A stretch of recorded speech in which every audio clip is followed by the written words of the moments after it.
So Donald Trump wasted no time going to social media to brag about what happened to Jimmy Kimmel, saying that ABC did what they should have done because Kimmel's ratings were so bad. His ratings were worse than Colbert, if that was even possible. And then went on to say Seth Meyers and a couple others should be next, putting some pressure on NBC. You have the sitting president gloating over using the FCC to force a broadcast network to stop airing a program because he said some things that were mean to the president. That is a violation of the First Amendment, both the freedom of speech and the freedom of the press. But Donald Trump doesn't care about that. He doesn't care about the Constitution when it gets in his way. And that's just how he is. Donald Trump only cares about Donald Trump and about how he is perceived by people.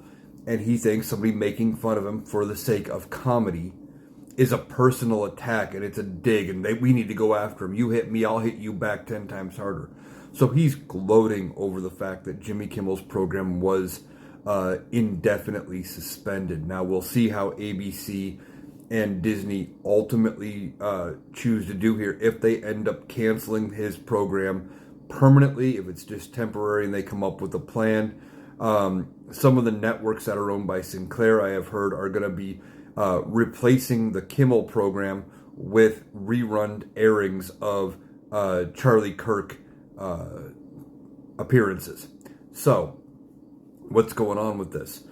Well, Donald Trump is celebrating this, and he's hoping now to use this as a way to pressure NBC to do the same thing.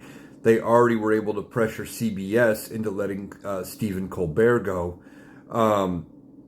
He thinks he's winning here. What he doesn't realize is at some point Republicans are not going to be in power.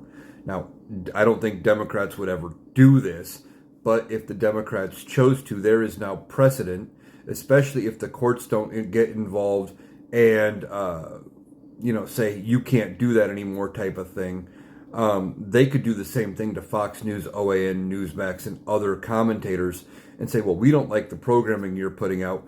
You can't do that. This goes against the idea of freedom of the press.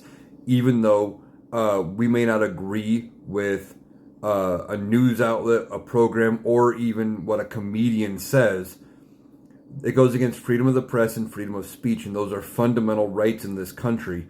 They need to be protected no matter which side of the political aisle you're on. But Donald Trump could care less. Jimmy Kimmel embarrassed him, and he got retribution. That's all he cares about.